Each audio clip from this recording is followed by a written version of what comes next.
This morning we're going to be in 2 Kings, First Kings, chapter 19.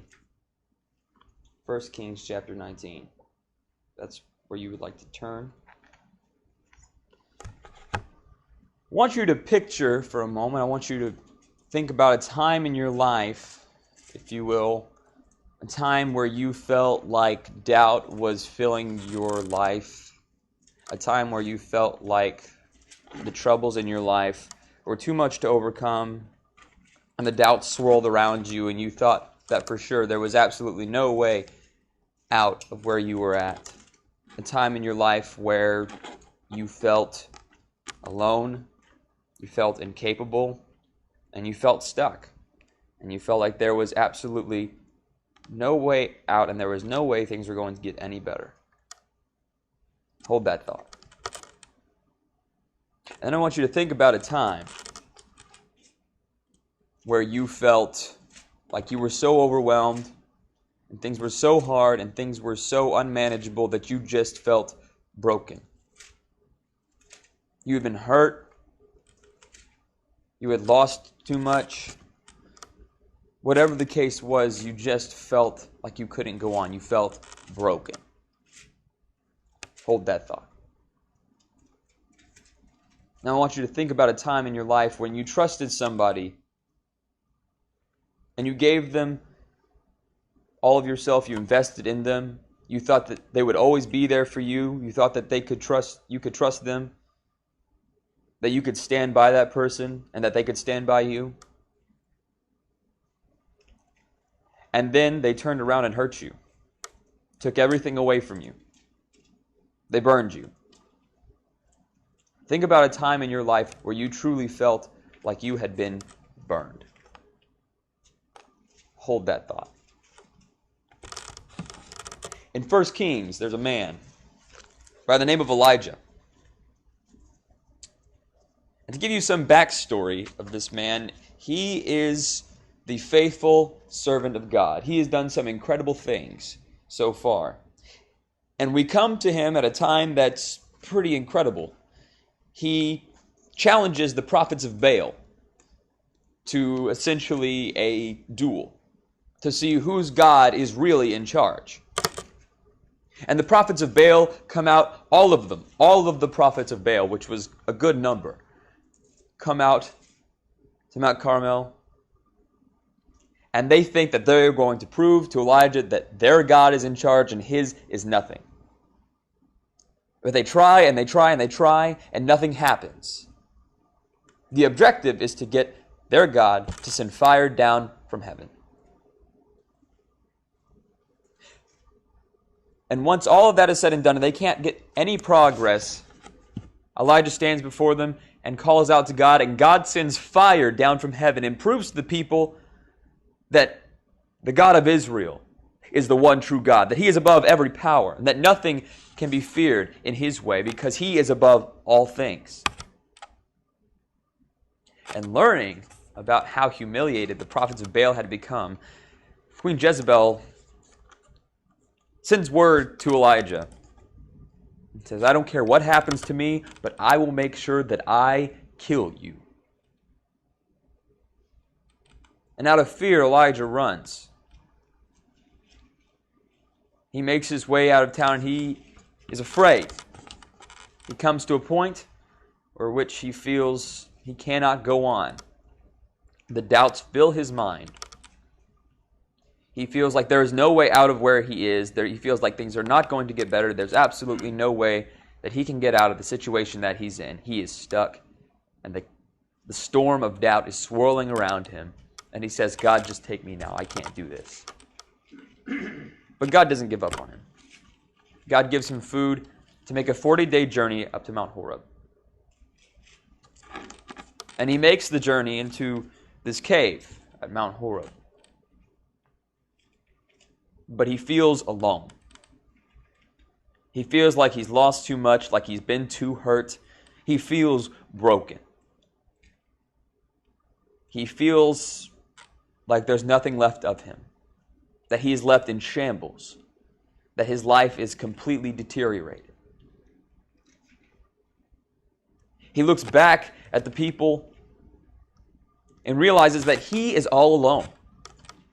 Those people that he thought would stand by him, those people that he thought would stand by God, the true servants of God, are either all dead or missing or have left the faith altogether. He feels burnt. He feels like he's been left alone, left to burn to the ground, and there's nothing left of him but ashes. And that's how he feels. But in chapter 19, God comes to him.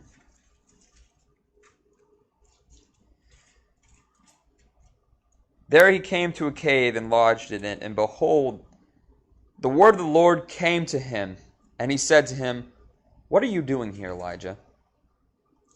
He said, "I have been very jealous for the Lord, the God of hosts. For the people of Israel have forsaken your covenant, thrown down your altars, and killed your prophets with the sword, and I, even I only, am left, and they seek my life to take it away." Elijah turns to God and he says, "God, I am so broken. I am so burnt, and you have left me with so many doubts that I cannot go on." But God says, "Go out and stand at the mount before the Lord." And behold, the Lord passed by, and a great and strong wind tore the mountains and broke the pieces of the rocks before the Lord. But the Lord was not in the wind. And after the wind, an earthquake. But the Lord was not in the earthquake. And after the earthquake, a fire. But the Lord was not in the fire. Elijah comes out to the mouth of the cave, and he watches all of these things go on. He watches the winds swirl around him, and he feels overwhelmed. He feels that there is no way, if he were to stand in that wind, that he would survive. The smallest debris will kill a man in that kind of wind. But it goes on. The earthquake comes and shatters the mountains before him. Breaks them to pieces. And God isn't there either. And then a fire comes. A raging fire. Burning everything in its path down to ashes. Consuming everything. An overwhelming, unquenchable fire passes by him. And everything in its path is charred and burned. And God's not in the fire either. And then after watching the wind and the earthquake and the fire, Elijah is expecting God to come by, and he does in the form of silence.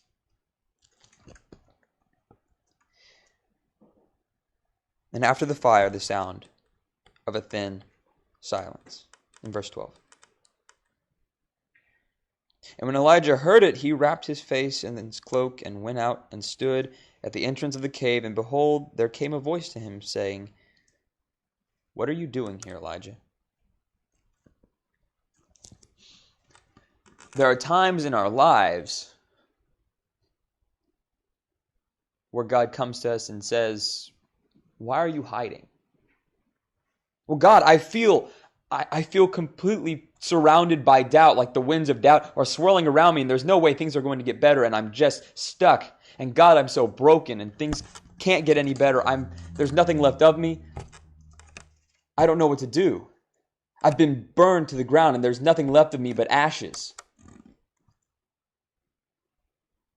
And even after all of that, God stands before us and says, "What are you doing here?" Those things preceded God, the wind, the earthquake, the fire, not to show that God was not in them, not to show God's absence, but to show that God was at the helm of them. That these things came by at God's control. He was holding the reins, and they passed by at His command. There are times in our lives, and there are times in Elijah's life, where he felt like the doubts were too much. Like the winds were swirling around him. But you know what? When there are winds that we feel might overcome us, Jesus will get up and stand in front of the boat and the swirling winds around him and say, "Peace, be still." And the winds are still. And then there are times where we think our shaking ground will tear us apart, will shatter us, will break us. But those same earthquakes that shatter the mountains open up the earth and swallow those people that are evil. And then the fire that we feel will burn us to nothing but ashes and char us and leave nothing left of us. God will take that fire and bring it down from heaven and show the prophets of Baal who's boss.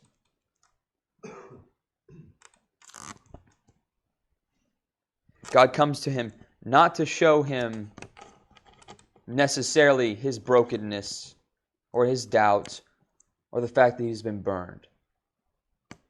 He comes to show him that he is in control. The God of Israel is over all of those things. There is nothing above God. There is no power above God. And God will overcome every obstacle. That is what he came to show Elijah. That he is at the helm of those doubts, of our brokenness, of the times in our lives where we feel like our soul has been burned. God is in control. He turns to Elijah and says, "Why are you here?" "Because I am in control. I can overcome whatever obstacle you are afraid of. You have no need to hide. You have no need to be afraid. You can step out there in faith and know that I will tell the winds to be still. I will tell the earth to swallow up those evil people. I will send fire down from heaven to show the prophets of Baal who's boss. Because I am in control. I am at the helm of that."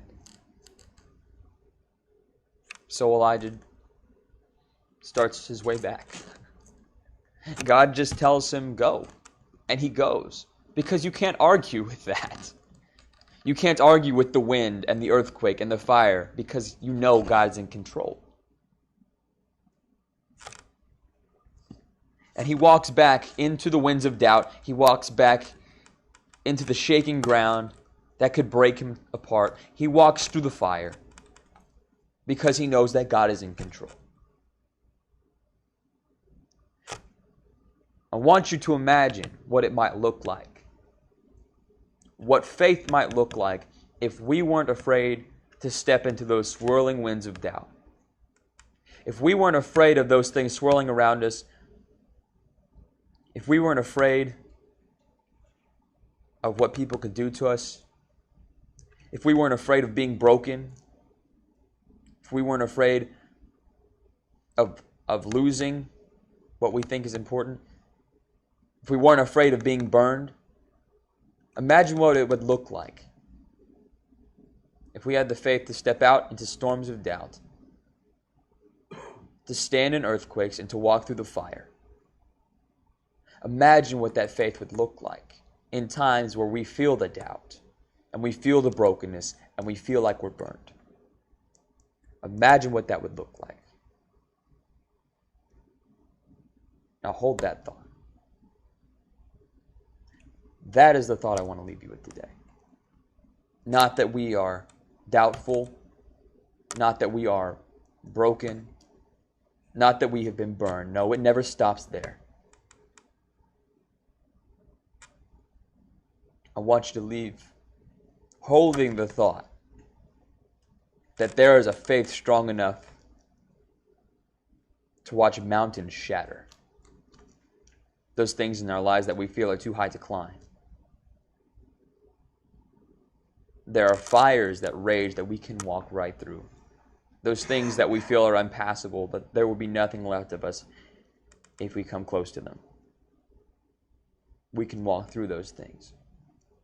And when storms of doubt swirl around us and we think that even if one doubt pierces us, that we will be slaughtered.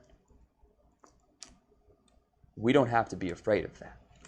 We can walk right through that, knowing that God is the one who's in control of the wind, and the earthquake, and the fire. That is the kind of faith that I want you to hold the thought of. want to offer an invitation to those who maybe feel like they are stuck in that doubt, in that brokenness,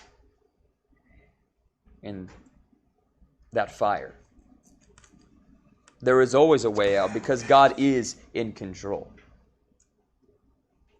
The God of Israel could show the prophets of Baal who's boss, who can take Elijah, one man alone in the world, and put him up against what seems like an empire and still come out on top. That God can save you also. That God is in control. And He wants to save you. He wants to help you. So if you have any need, don't wait. This is the God you want to hold in your mind. Why don't you take a picture of that faith, of that relationship with God, and hold that thought as together we stand and sing.